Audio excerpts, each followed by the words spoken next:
Yeah, good evening. Yes.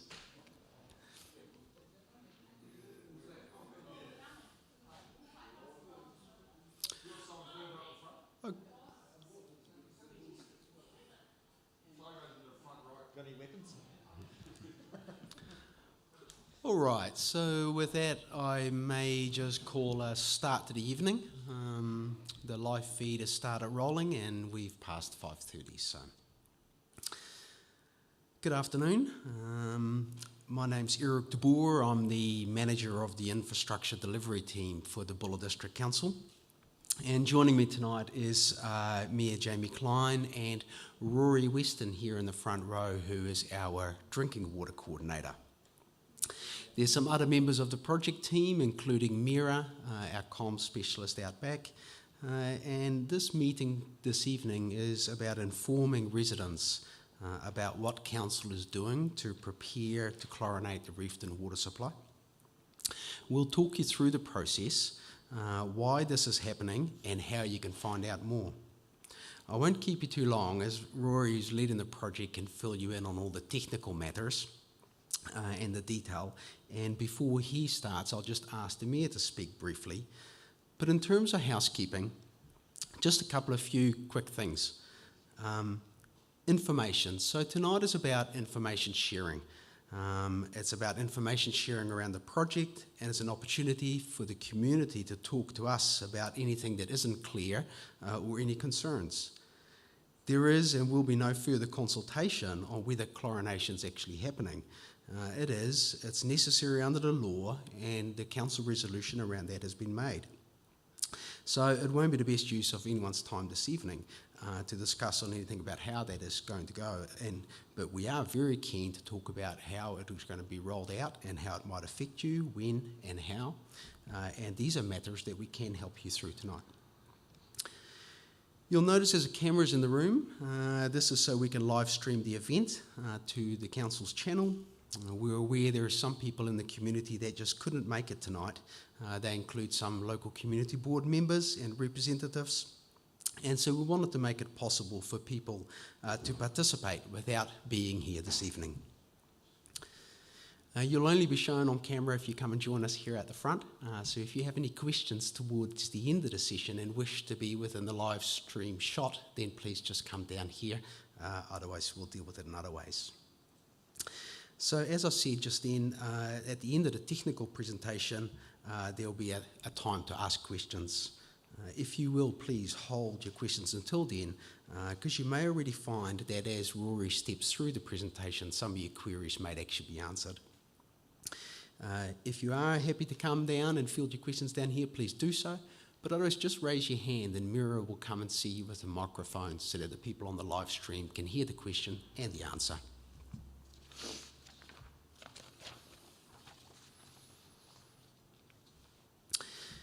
Equally, those watching via our live stream channel can post some questions and queries, and Mira will keep an eye on that, and we'll always also read them out at the end, so that gives people an opportunity to be involved. And finally, health and safety around fire exits. So here in the theatre, I believe our fire exits are that way, and our muster point would be? Across the road in the car park on the mobile garage. There you go, across the road in the car park in the mobile garage. So before I hand over to our Mayor, a quick background about how we got here. So the BDC project team is about to commence work on preparing our water supply for the introduction of chlorine. Chlorination of Reefton's water supply is expected to be fully in place by June. And as a large water supply, the second largest in our district, Reefton is required to meet all drinking water legislative requirements, and this requires the supply to have residual disinfected chlorine unless an exemption is granted by the regulator. Due to the aged pipes and the high leakage and the state, and the Reefton reticulation, it's just extremely unlikely that Reefton would be granted such an exemption. It's just not going to happen, and equally, council is not seeking one. We're aware that this is a topic of interest for people who are affected by this change, and for some it might be an unwelcome development. We know the history of how this has been received by members of this community in the past, and we appreciate that there will be mixed feelings. It's important to note our priority is to provide safe drinking water to a community. The law indicates how we do that. So chlorination is necessary to ensure the safety of Reefton's water supply, and it's necessary under law. Council is required to meet the water quality assurance rules that are set by us, by the regulator, and have come into effect in November of 2021. So we ask that you hear us out, help us gain a better understanding of what is happening, and so that we can help clarify any facts and to listen to what you may have to say. So thank you for that, and I'll hand it over to Jamie for a few words from the Mayor.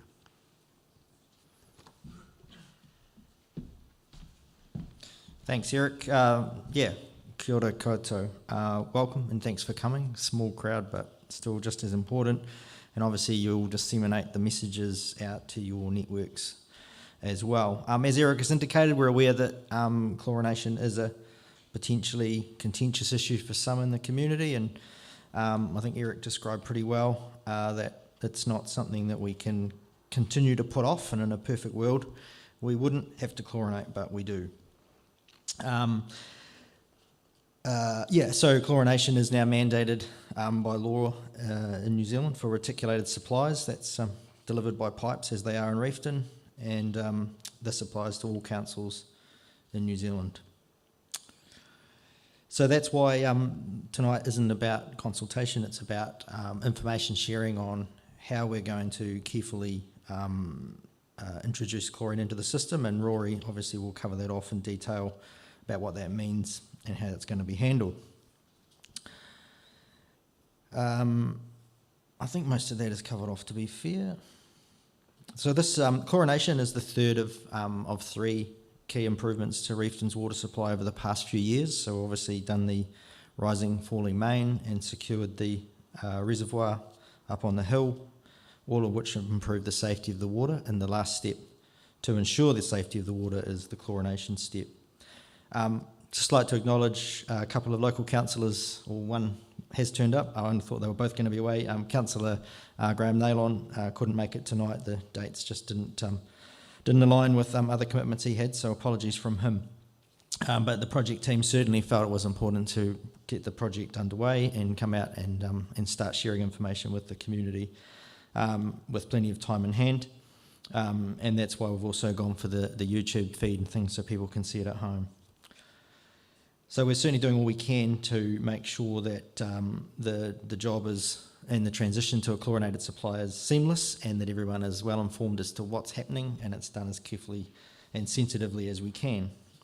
And communication is a big part of that, so there'll be some further regular newsletters, Facebook updates to keep you posted as the project rolls out, and frequently asked questions and other material available at the Reefton Visitor Centre, and there's some information available on the table down there at the back, and most of you should have got a copy of stuff in the mail as well.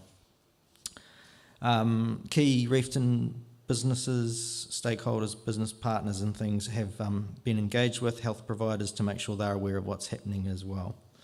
Once chlorination is in place, project team will be asking you to provide them with feedback to keep them informed, and that's best done via council service requests, because there will inevitably be some tweaks and things required to the system as they introduce it.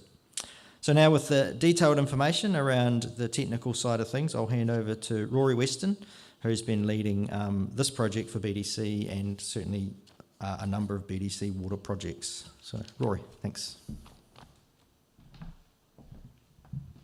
Hey everyone, as Jamie mentioned, I'm Rory Weston. I currently am the drinking water coordinator for BDC.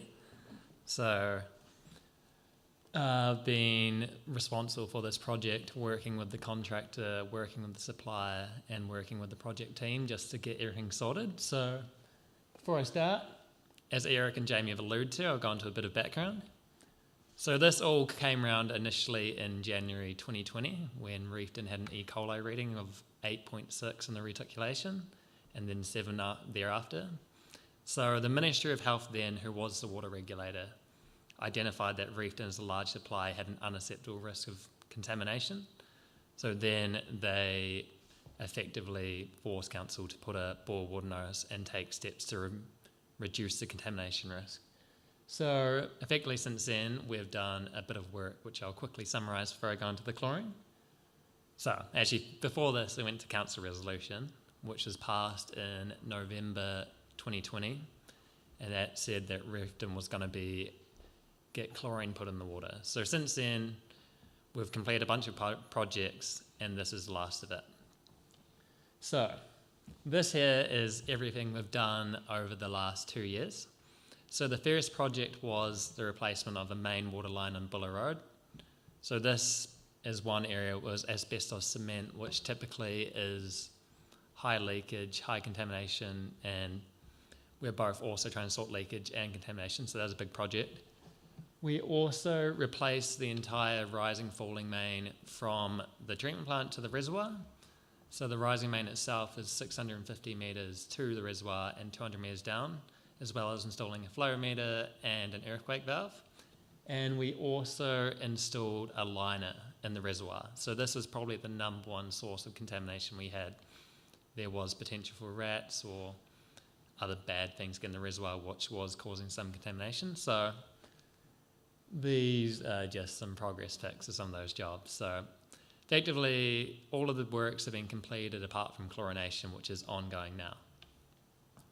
So since 2020, when this is all passed by council, the Water Services Act came in 2021, and that also brought in a new regulator.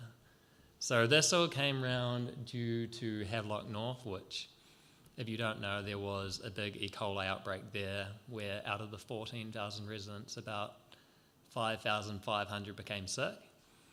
And that pretty much prompted the government to shift how they do drinking water in New Zealand. And effectively, one part of this was chlorination. So this is just a snippet of the Act here, which says, where drinking water supply includes reticulation, require and provide for the use of residual disinfection in the supply unless an exemption is obtained. And as Eric alluded to earlier, we are unlikely to get an exemption for Reefton, and Taumata Arawai currently hasn't granted a single exemption in New Zealand. And this includes lots of water supplies, which are brand new pipes.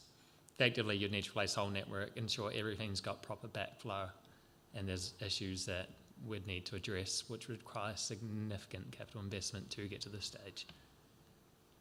So, apart from being forced to legally and the District Health Board saying that we need to chlorinate, it's also worth doing because Reefton in the current state does pose a contamination risk.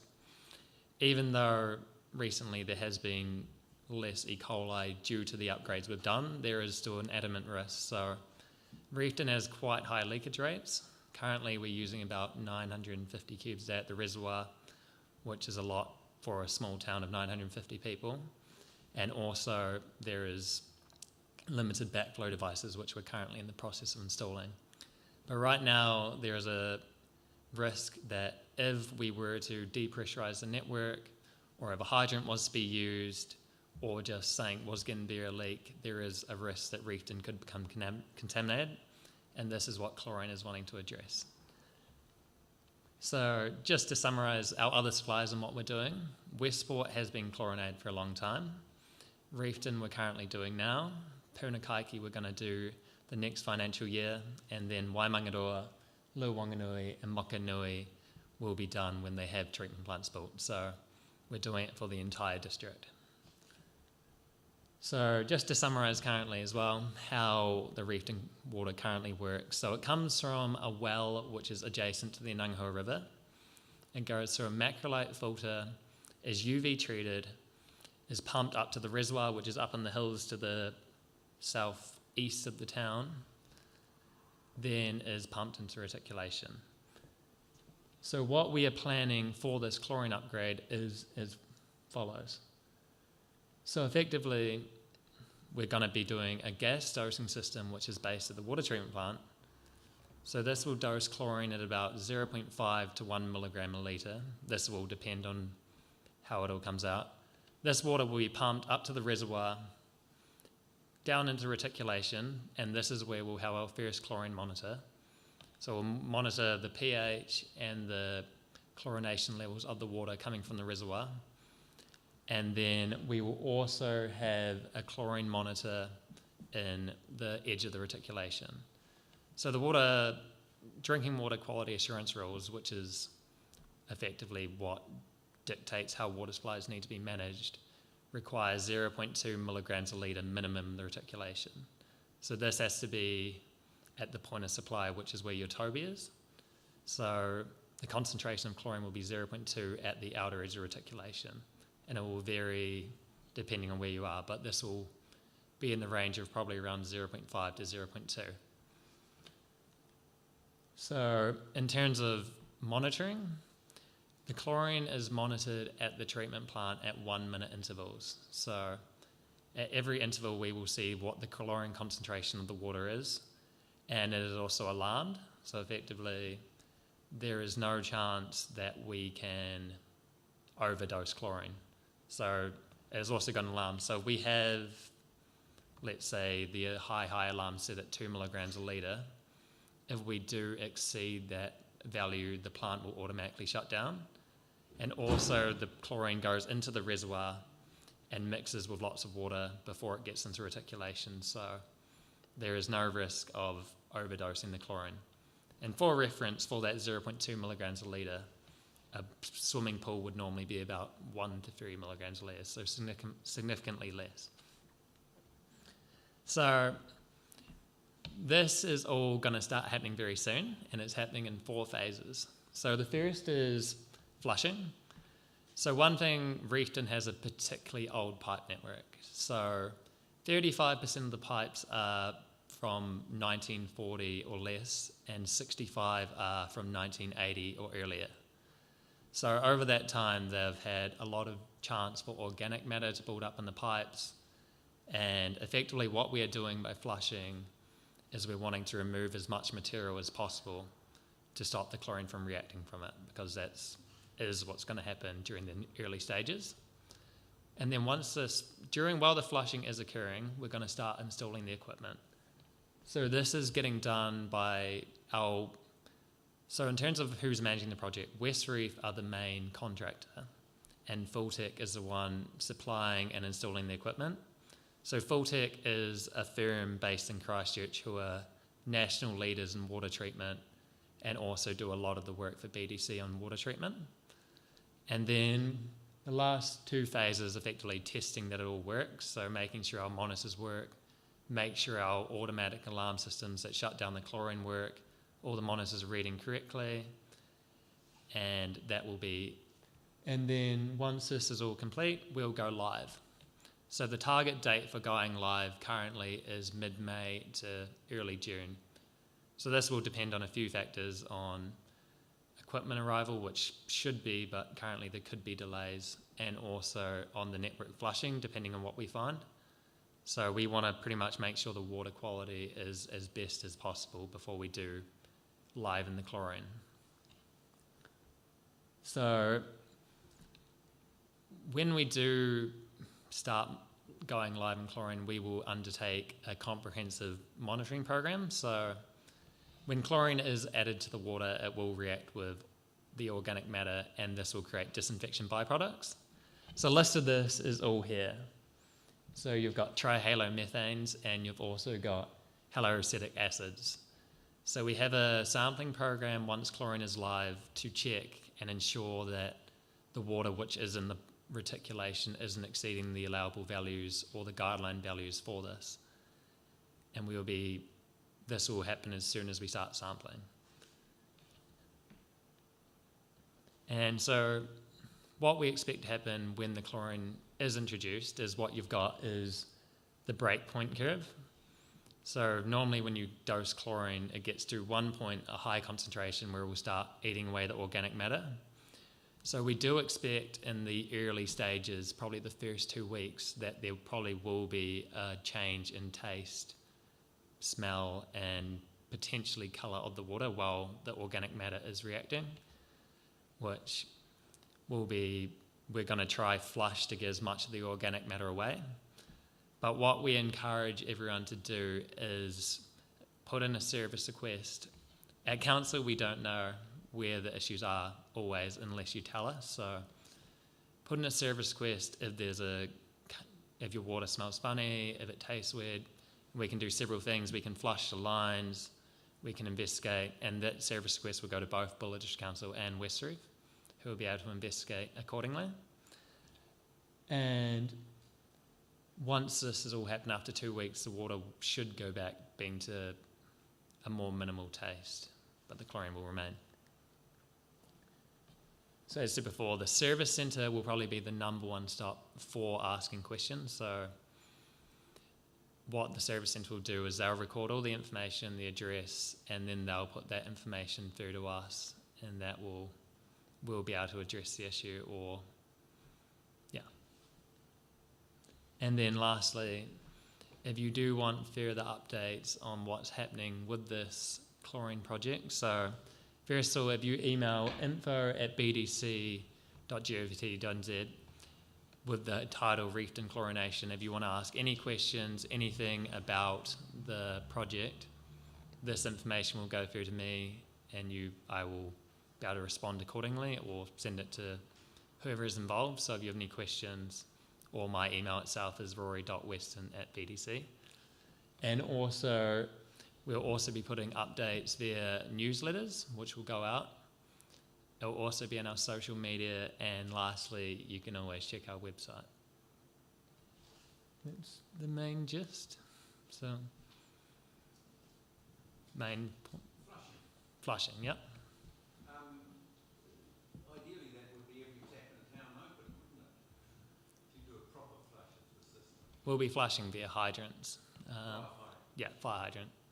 So what you try to do is unidirectional flushing, which effectively increases the velocity in the pipes to try scour them out as much organic matter as possible. We do flush 6 monthly currently, but we'll be doing it increased frequency. So during this time, there will be noticeable low pressure occasionally. So currently what we find in Reefton, we do crank open a fire hydrant, which we need to do to flush. There is low pressure experience throughout the township, so this might happen during this project for the initial stages. Yeah. So currently all our water testing in Reefton, we have 3 dedicated water sampling points. So one's on Elizabeth Street, one is on Shield Street, and one's on, we do have some points, Racecourse, Ramp Street. So these are spread throughout the reticulation, and just the chlorine sampling for the available chlorine in the reticulation, this will be done at the bottom of the reservoir and will also be done at the transfer station, which is at the edge of reticulation. And we'll also be taking handheld chlorine samples from hydrants throughout the reticulation. But the trihalomethanes and acid sampling that we'll be doing will be done at our dedicated sampling points. There are the main 3, but we can also sample people's taps. So often if we do get a service request from anyone that has an issue, we'll take a sample of their water just to investigate what it might be.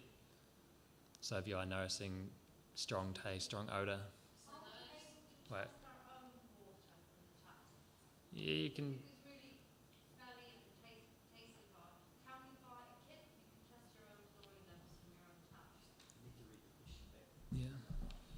Yeah, exactly. So just repeat the question back for the live feed. So the query here I heard is, can individual residents get their own testing kit to test chlorine in their own tap supply? Yeah, you can get your own chlorine testing kit. Couldn't tell you the price off the top of my head, but you can do that. Yeah. Yeah, so I guess just to build on Rory's thing there, and he mentioned earlier that if people have got issues with smell, taste, colour, the contractor and the engineering team are able to take spot samples throughout the network with their testing kit that they have, and they intend to do that at hydrants as they commission and go live. So equally, if people have got concerns about their own taps, as Rory has mentioned, they can take a sample and actually, use that as part of the investigative processes. Yeah. Yep. So, long term, we're still pushing this now, soon to be chlorinated through damaged pipes. Are those pipes going to be replaced over time, fixed, and is there asbestos still in the pipework? So for the question, yeah. So the question was, we're pushing the water through our damaged pipes, and do we still have asbestos pipes in our network? So we do have a budget every year to replace the new network. So currently this year, the pipe renewals are focused around Walsh Street, where we've found, well, that's where a lot of the cast iron pipe is that has a lot of issues. We've found issues with fire flow too, so that we're focusing our renewals there. The amount of asbestos cement in the Reefton Water Supply is quite limited. Now I could tell you the exact amount if I can find it very quickly, but most of the network now consists primarily of either cast iron or PVC, plus some new PE which we've put in recently. Yeah, and just to add to that, and Jamie may want to touch on this, but council investments and financial replacement programs are set through long-term plans and 30-year infrastructure investment processes. Council is about to start again on a long-term planning process, and there's always opportunity for people to have input into that. Reefton does still have a relatively aged reticulation infrastructure, so there are still challenges and affordability challenges about replacing the pipe network. What we have done in the 2022-2021 council endorsed upgrade as it relates to asbestos cement pipes is have replaced a large length of it, and there was a particular large length down Boer Road that got replaced in that project, and some of those images were shown by Rory. But yes, there is still some of that pipe within your network, and it's carefully monitored, of course, but yeah, primarily, as Rory has indicated, it's different pipe types than that. If over time that pipework is upgraded, will it then negate the need for chlorination? So the question is, if the pipework is upgraded, will it negate the need for chlorination? Effectively, if the entire network is replaced and it's deemed to a level that Taumata Arawai is satisfied that an exemption could be granted, then yes.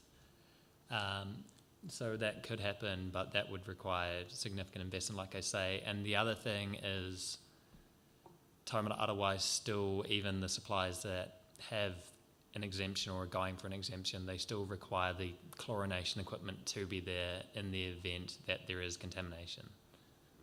I think, and I'll just build on Rory's point, I think we just need to be honest with ourselves, and it's unlikely. And the reason for that is that, pipe networks and reticulated networks all over New Zealand with councils get repaired as part of replacement programs, and unless there was a significantly accelerated investment process for this township, the answer to that would be unlikely. I expect to live another 30 years at least, so over that time, hopefully, it will be all replaced. Yes, indeed, and in relation to the pipe network replacement program, yes, but whether that would trigger an endorsement from the regulator to remove chlorination, possibly unlikely. Excuse me, I've also heard chlorination damages water tanks, and it happened quite seriously over in Christchurch, and they stopped using chlorination. Yeah, so the question there was, it's been heard that chlorination damages water tanks, and from that, I take it you mean hot water cylinders, yeah. And yes, indeed, that was, elements that have been reported in the Christchurch chlorination story. And so aged cylinders in the Christchurch situation, residents have said this, and the advent of chlorination tipped it over the edge. In that particular case, and in other places around New Zealand, councils have discussed that, and it's been in arbitrary type of court. What am I looking for here? The word, small claims court, indeed, and in those sort of situations, that hasn't been held viable, and councils haven't contributed to the cost of hot water cylinders. Yeah, so Christchurch Chlorination's story has got many chapters to it. It also is a much larger city, so it has different ages of reticulation, and it also has different water sources. So throughout Christchurch, not all of Christchurch's water comes from one place. It comes from different sectors, whether you're in Burnside or whether you're down in Sumner.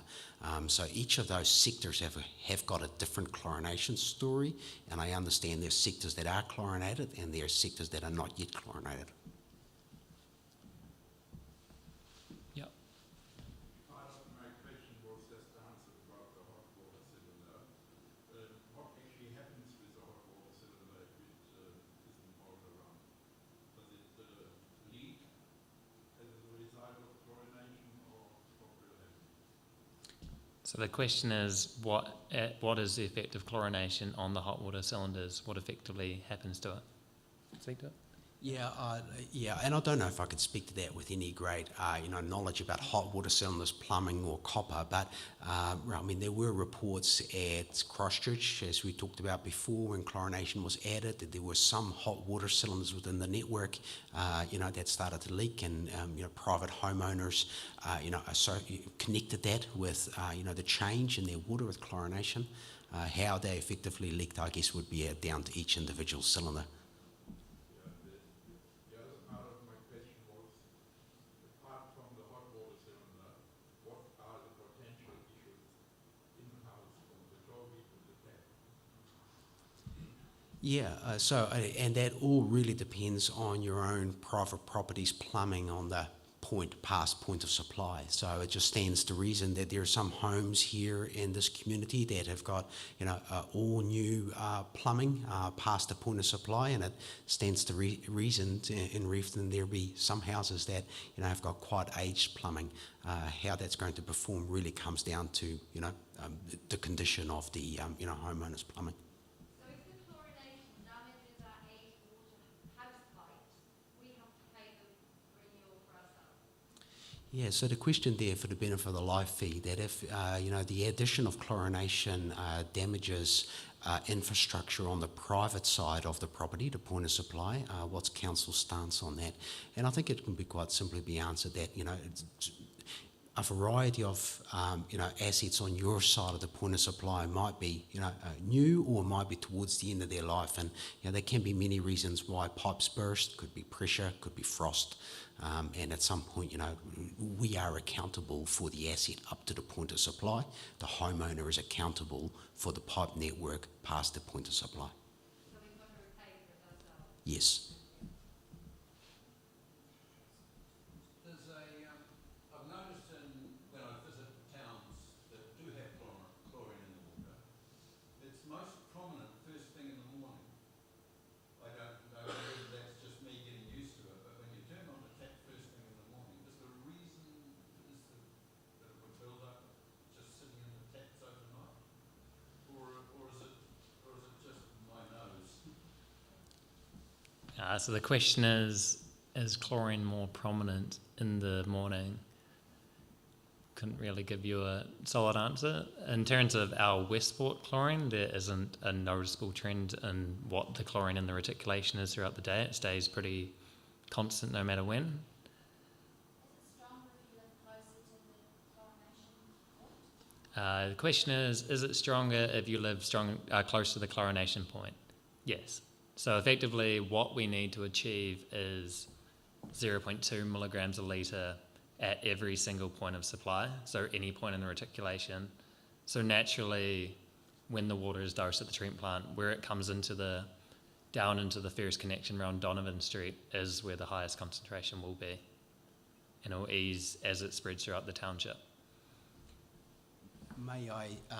May I just take this opportunity to also do, I guess, a public safety announcement, and it just relates back to the previous question about, the smell, taste, aesthetic values of water first thing in the morning out of your tap.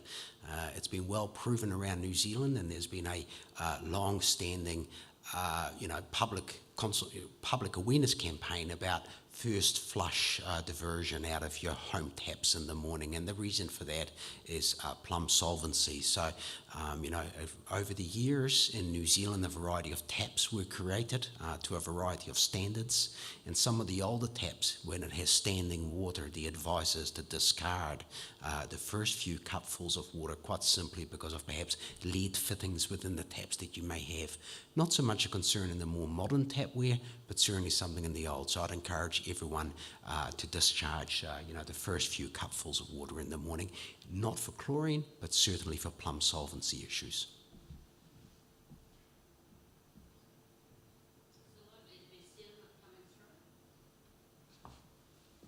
So the question is there likely to be sediment coming through? Unlikely the chlorine will add any more sediment than what might already be existing. There are some areas that we're aware where there is cast iron that there is some sediment issues, but the chlorine shouldn't add any significant issues to this.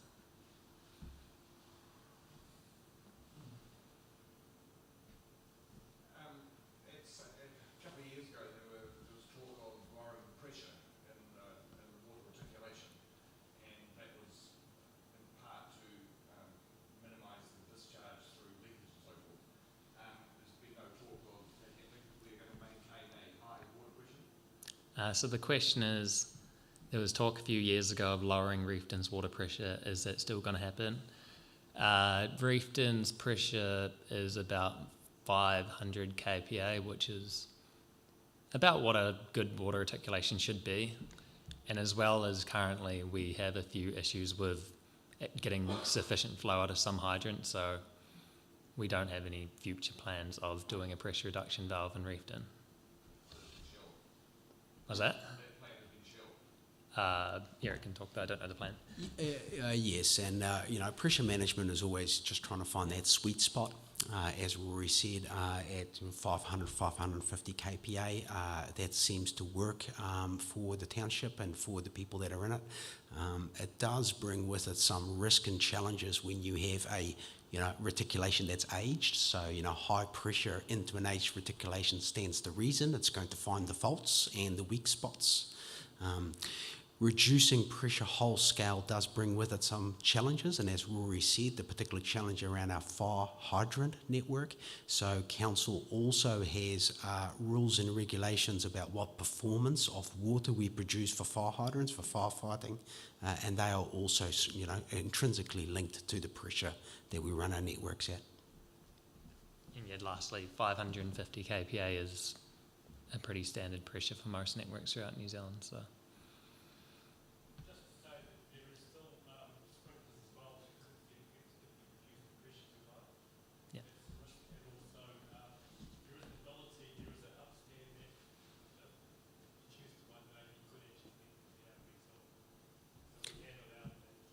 Yes, so the the addition from the technical team in the room is that in addition to hydrant firefighting, pressure is also an integral part of certain buildings within the Reefton Township that have got built-in sprinkler systems. I'm just looking around seeing if this one has one, but buildings like this, particularly civic buildings or buildings that provide a civil type of service, have often got sprinkler systems. And while the PRV is not in the immediate scope for the project team, it's something that can be considered in the future.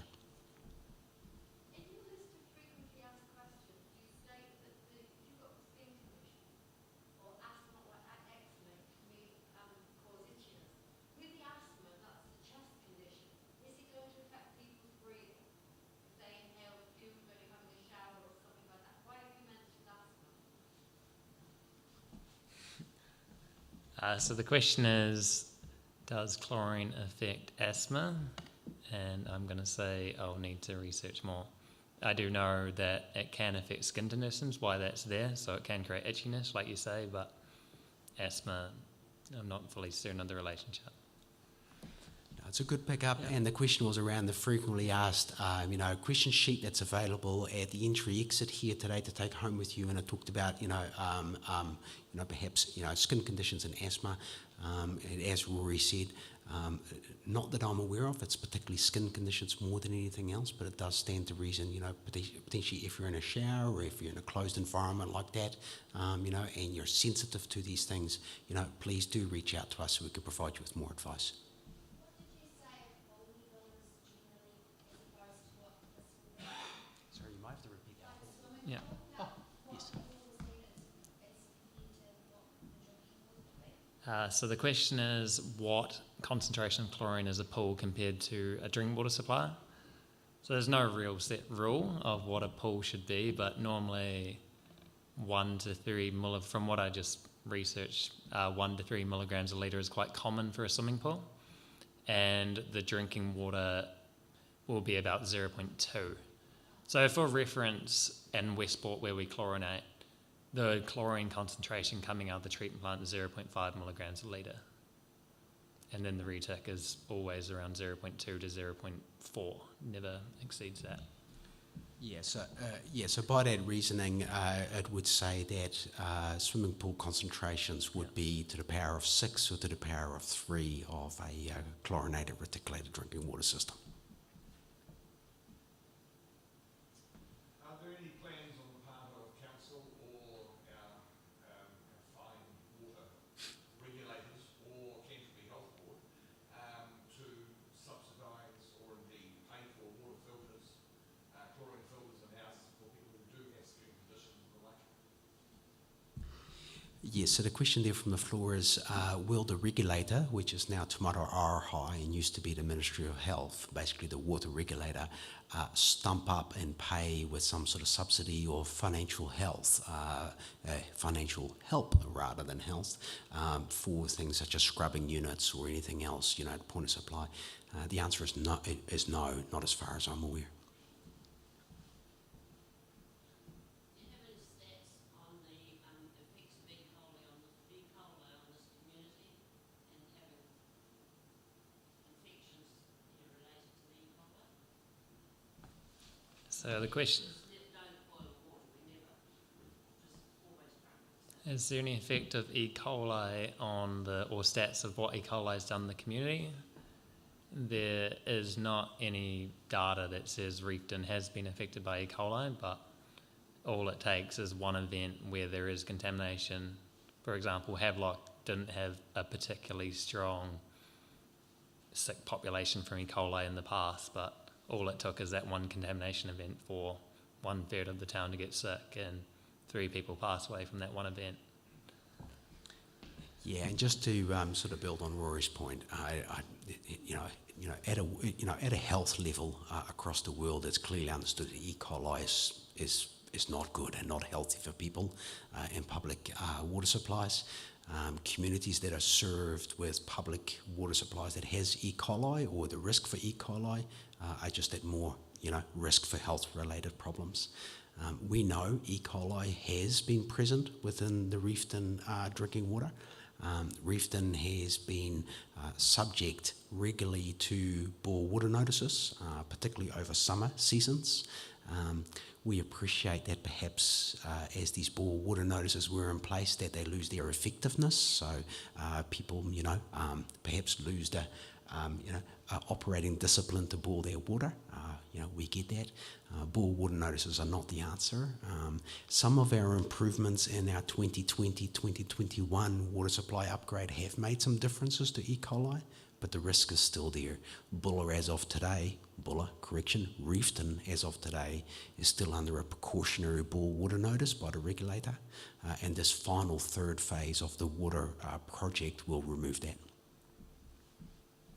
Sorry, can I just make a comment? I think it's slightly disingenuous to say that it made some difference. And as best I understand it, there hasn't been one E. coli reading since the reservoir rise and falling main was installed, new pipe down Boer Road, and the bladder up the reservoir. So it may validate the decision from central government to say it like that, but I think it's illusionary to actually refer to it in that context. Yeah.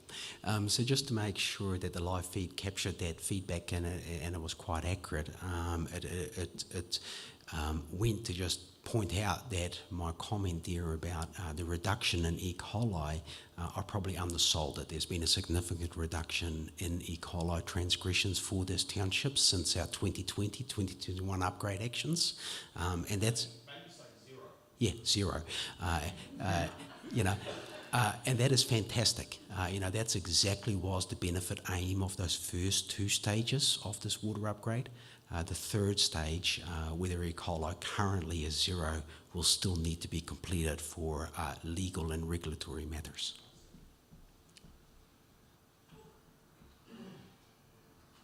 I've just got one comment. I've heard that chlorine is essentially a bleach. So according to a previous president of the United States, we should be safe from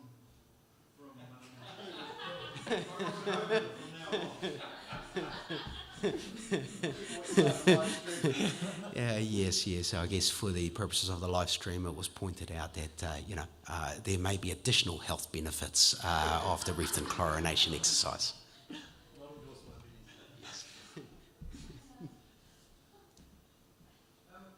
I could make a point about the plumb solvency of our water, but in Black's Point, this is really for us.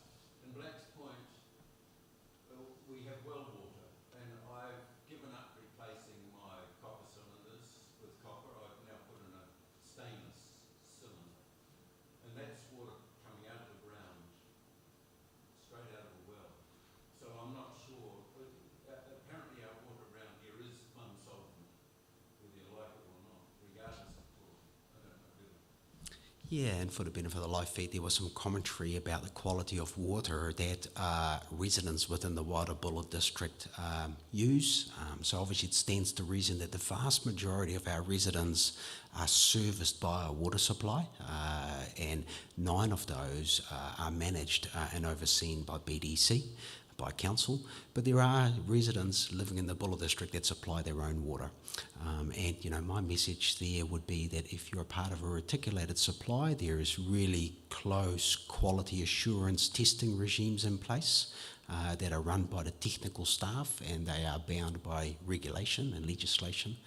If you're supplying your own water, just please make sure that you test that as well, so you can be assured that you are giving yourself the best shot at health.